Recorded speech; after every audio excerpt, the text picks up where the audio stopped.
बिना कुछ सोचे समझे लपक कर वह उसके करीब आ गया और बोला, हाय, आप वही है ना? मेरे दोस्त विवेक के बर्थडे पार्टी में मिले थे हम। हाँ, याद आया आप। जय, सपना रुक रुक कर बोल रही थी, क्योंकि ठीक से उसे उसका नाम याद नहीं आ रहा था।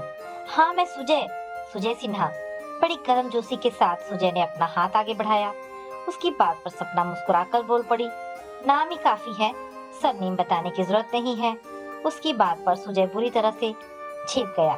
बोला, I think you are right, और सरनेम में रखा ही क्या है, रखा तो नाम में है। उसकी बात पर सपना खिलखिलाकर हंस पड़ी तो सुजय भी हंसने लगा।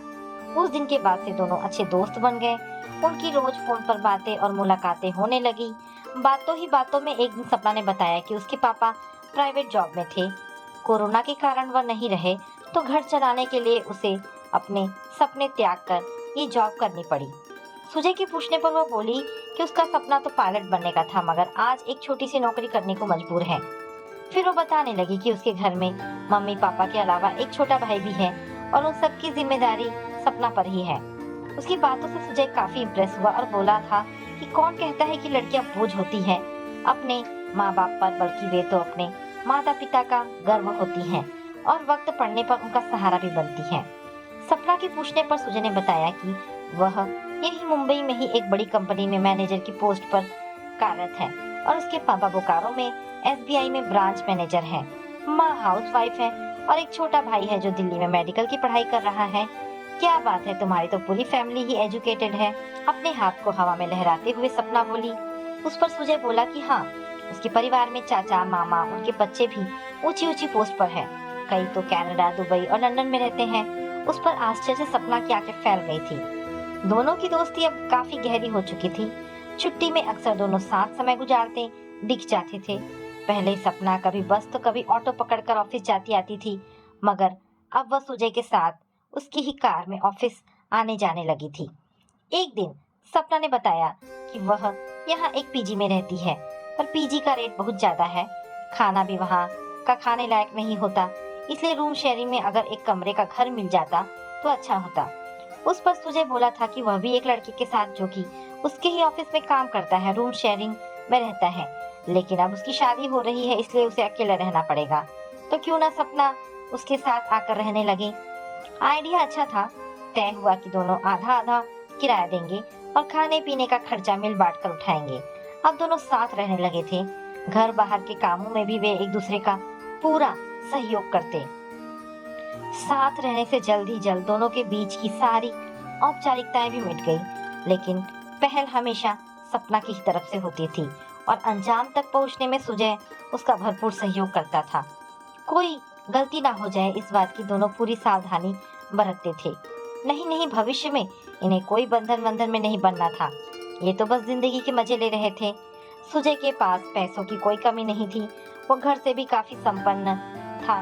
लेकिन सपना पर अपने परिवार की पूरी जिम्मेदारी थी, इसलिए सुजय जहाँ तक हो पाता उससे घर खर्च के पैसे नहीं लेता था। घर का रेंट भी अक्सर वही भर दिया करता था। इस बात के लिए जब सपना उसे थैंक्स कहती तो सुजय हंसते हुए कहता, दोस्ती में नो थैंक्स नो सॉरी, और फिर दोनों ठहाके लगाकर हंस पड़ते थे। छुट्टियों पर सुजय अक्सर सपना को लॉन्ग ड्राइव पर ले जाता, मॉल लेकर जाकर उसे शॉपिंग करवाता, रेस्टोरेंट में खाना खिलाता और बदले में सपना उस पर अपना तन मन लुटाती। सपना की लास्ट बर्थडे पर सुजय ने उसे एक आईफोन गिफ्ट किया था और इस बर्थडे पर एक डायमंड की रिंग। सपना ने भी उसे बढ़िया सी शर्ट खरीद कर दी थी। दोनों अपनी अपनी लाइफ खूब एंजॉय कर रहे थे। कोई टेंशन नहीं, बस मौज ही मौज। साथ रहते हुए 2 साल कैसे हवा की तरह उड़ गए उन्हें पता ही नहीं चला। अच्छे पैकेज पर सुजय ने पुणे की एक बड़ी कंपनी में ज्वाइन कर ली थी और उधर सपना ने मुंबई में ही कोई दूसरी नौकरी पकड़ ली थी जो पहले से ज्यादा पैसा दे रही थी। लेकिन दोनों अब भी संपर्क में बने हुए थे। उनका जब भी मन करता एक दूसरे से मिलने आ जाते और अपनी भूख शांत कर तृप्त हो जाते। वैसे भी मुंबई और पुणे की दूरी है ही कितनी। एक रोज जब सुजय ने बताया कि उसकी शादी तय हो गई है तो सपना खुश होते हुए उसे शादी की बधाई देते हुए बोली कि वह उसे अपनी शादी पर तो बुलाएगा ना। अरे ये भी कोई पूछने वाली बात है, हंसते हुए सुजय ने कहा था। इस क्रिसमस की छुट्टी पर सुजय ने दिल्ली जाने का प्रोग्राम बनाया था, मगर सपना ने उसे मुंबई बुला लिया, ये कहकर कि दोनों खूब मजे करेंगे। सुजय ने भी सोचा अब तो उसकी शादी होने ही वाली है, तो क्यों ना एक दो दिन सपना के साथ मजे कर लिए जाए। 3-4 दिन मुंबई रहकर वह दिल्ली चला गया। रिटायरमेंट के बाद सुजय के मम्मी पापा हमेशा के लिए दिल्ली रहने आ गए और सुजय ने भी अपनी पुणे की कंपनी छोड़कर दिल्ली में ही जॉब पकड़ ली। सुजय और सपना के बीच पहले की तरह ही नॉर्मल बातें होती रही, लेकिन सुजय जिस बात को इतना नॉर्मल समझ रहा था अब वह नॉर्मल नहीं रही थी। उस रात अचानक सपना ने फोन कर सुजय से ये कहकर 1 लाख रुपए की मांग कर दी कि उसके पापा की तबीयत बहुत खराब है और अभी उसके पास इतने पैसे नहीं हैं, वो जल्द ही उसके पैसे लौटा देगी। दूसरी बार उसने अपने भाई के एडमिशन का कहकर पैसे मांगे कि अगर समय पर पैसे नहीं भरे तो एडमिशन की डेट निकल जाएगी। ऐसा कर कर के जब वह सुजय से पैसे झटकने लगी और हर बार पैसे लेते समय वह इतना जरूर कहती थी कि वह उसके पैसे जल्दी ही लौटा देगी और सुजय चाहकर भी कुछ नहीं बोल पाता। अभी तक वह धीरे धीरे कर सुजय से 4-5 लाख रुपए से ज्यादा ले चुकी थी, मगर हर बार की तरह एक हद होती है और सुजय की भी अपनी जिंदगी थी, उसके भी खर्चे थे, इसलिए इस बार उसने पैसे देने से साफ मना कर दिया और यह बात सपना को चुभ गई। अपना असली रंग दिखाते हुए वह बोली, वैसे सुजय, हमारे नाजुक पल के मैंने कुछ वीडियो बना रखे हैं, देखोगी? कुछ तस्वीरें भी खींची थी, अभी भेजती हूँ, बताना पसंद आएगी या नहीं। बोलकर वह अजीब तरह से हंसी। वीडियो और तस्वीरें देखकर सुजय के तो पैरों तले की जमीन ही खिसक गई। ये सब क्या है सपना? प्लीज इन्हें डिलीट करो अभी। सुजय घबराया सा बोला, अरे तुम तो घबरा गए, और डिलीट क्यों करूं इन्हें? कितना तो अच्छी है, देखो ना। नहीं लग रहा है कि तुम मेरे साथ जबरदस्ती कर रहे हो और मैं तुमसे खुद को बचाने की कोशिश कर रही हूँ, रो रही हूँ, गिड़गिड़ा रही हूँ, तुम्हारे सामने दया की भीख मांग रही हूँ और तुम मुझे दबोचे हुए हो। हाँ, जानती हूँ ये सब झूठ है, बल्कि मैंने ही तुम्हें ऐसा करने को कहा था, लेकिन ये बात मानेगा कौन? क्योंकि यह वीडियो और फोटो तो यही बता रहे हैं कि तुम मेरे साथ जबरदस्ती कर रहे हो। बोलकर सपना ठहाका लगाकर हंसी, मगर सुजय को समझ नहीं आ रहा था कि सपना ने ये वीडियो कब और क्यों बनाया, और तस्वीरें भी तो यही कह रही थी कि उसने उसके साथ जबरदस्ती की है, लेकिन उसने तो कभी उसके साथ कोई जबरदस्ती नहीं की, बल्कि जब भी उनके बीच रिश्ता बना दोनों की मर्जी से बना। हाँ, याद आया उस क्रिसमस पर जब वह सपना से मिलने मुंबई गया था, तब मजाक में ही सपना बोली थी, चलो चलो आज हम कुछ नए तरीके से मजा लेते हैं, ऐसा लगे कि तुम मेरे साथ जबरदस्ती कर रहे हो और मैं खुद को तुमसे बचाने की कोशिश कर रही हूँ, गिड़गिड़ा रही हूँ, तुम्हारे सामने दया की भीख मांग रही हूँ। उस पर सुजय ने हंसते हुए कहा था कि ये सब नाटक करने की क्या जरूरत है सपना। उस पर सपना बोली थी, अरे करके देखो तो सही, बहुत मजा आएगा। मगर सुजय को ये नहीं पता था कि सपना की यह सब सोची समझी चाल है। उसने जानबूझकर सुजय से ऐसा करवाया था ताकि वीडियो बनाकर बाद में उसे ब्लैकमेल कर सके। सही सोच रहे हो तुम, मैंने यह वीडियो जानबूझकर ही बनाया था ताकि मौका पड़ने पर इसे इस्तेमाल कर सको। लेकिन सोचो अगर यह वीडियो और तस्वीरें पुलिस के पास चली गई तो क्या होगा? अपने अधर को टेढ़ा कर सपना मुस्कुराते हुए बोली, वैसे मैं ऐसा होने नहीं दूंगी, लेकिन सोच रही हूँ कि रितु को सेंड कर दो, उसे बहुत पसंद आएगा। तुम क्या कहते हो? तुम चाहती क्या हो? सुजय चीख पड़ा था। पैसे, और जब भी बुलाऊं आना पड़ेगा। इठलाते हुए सपना बोली। पैसे देने से मना करने पर वह सुजय को पुलिस का डर दिखाती, कहती कि पूरी दुनिया में उसे बदनाम कर देगी, फिर इसे मुंह छिपाने के लिए जगह नहीं मिलेगी, और डर कर सुजय उसकी हर गलत सही मांग को मानता जा रहा था। सपना ने उसकी हंसती खेलती जिंदगी को मजाक बनाकर रख दिया था, लेकिन अब वह इन सब से थकने लगा था। मन करता नींद की गोलियां खाकर सो जाए या किसी ट्रेन के नीचे आ जाए, लेकिन यह सब इतना आसान भी नहीं था। अपनी जिस शादी को लेकर सुजय इतना खुश था, अब उसी से उसे डर लगने लगा था। सोचता अगर रितु को यह सब पता चल गया तो क्या होगा? उल्टे पुल्टे विचार आते उसके मन में और वह सिहर उठता।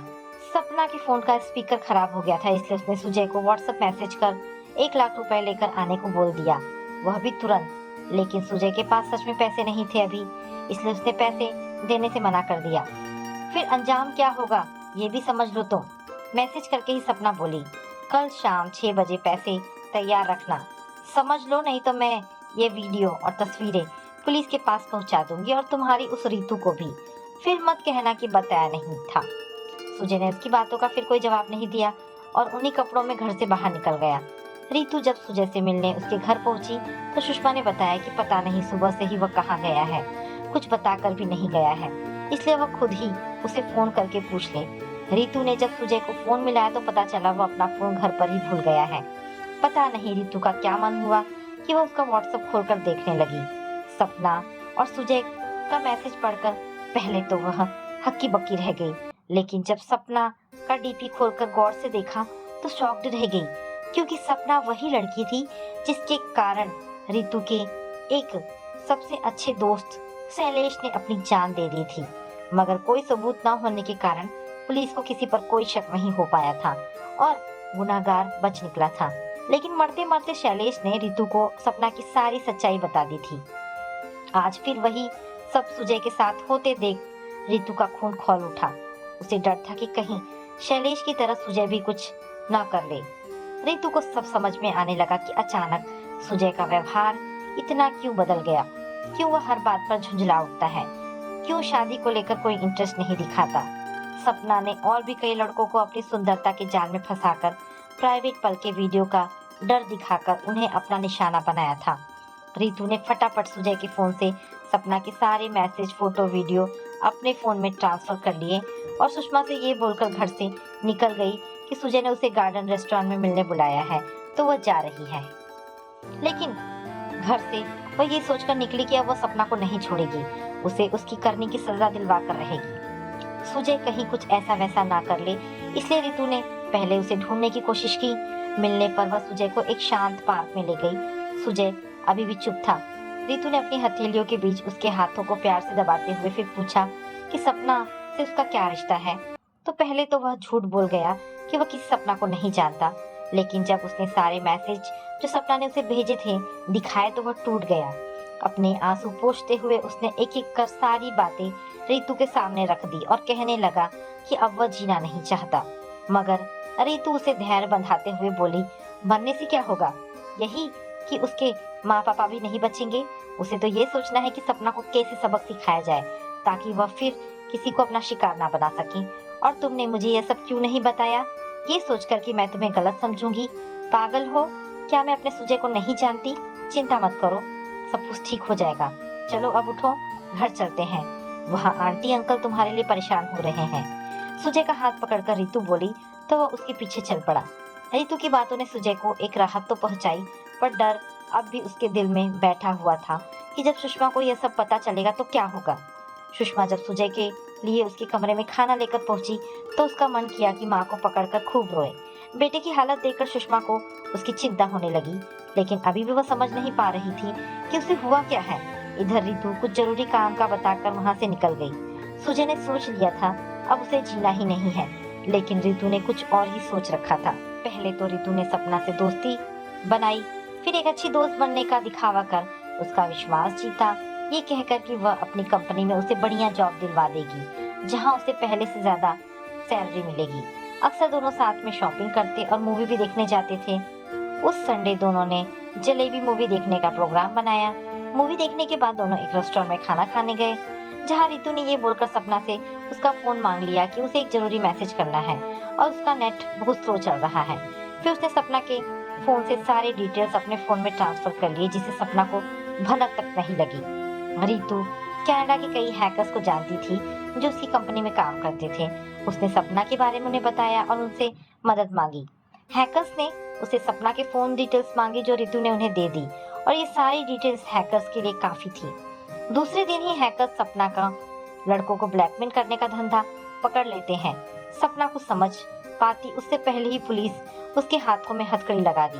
वो तो सोच भी नहीं सकती थी कि रितु ने सिर्फ इसलिए उसकी तरफ दोस्ती का हाथ बढ़ाया था क्योंकि वो उसे जेल की सलाखों के पीछे पहुंचाना चाहती थी, और जिसमें आज वो कामयाब हो चुकी थी। खैर जैसे को तैसा तो होना ही था। आखिर कब तक वह अपनी सुंदरता की आड़ में सुजय और शैलेश जैसे लड़कों का फायदा उठाती। सुजय के चेहरे की रौनक अगर वापस आई थी तो वह रितु की वजह से। आज दोनों अपनी शादीशुदा जिंदगी में खुश हैं और सपना जेल की सलाखों के पीछे है। तो दोस्तों, कुछ हैकर्स ऐसे भी होते हैं जो सही उद्देश्य के लिए काम करते हैं और उन्हें एथिकल हैकर्स या व्हाइट हैकर्स भी कहा जाता है। तो दोस्तों, ये कहानी यहाँ पर समाप्त होती है। आशा करती हूँ कहानी पसंद आई होगी। अगर कहानी पसंद आई है तो प्लीज इसे लाइक एंड शेयर करें। दोस्तों, ऐसी ढेरों पारिवारिक और शिक्षाप्रद कहानी सुनने के लिए मेरे चैनल को प्लीज सब्सक्राइब करें। धन्यवाद दोस्तों।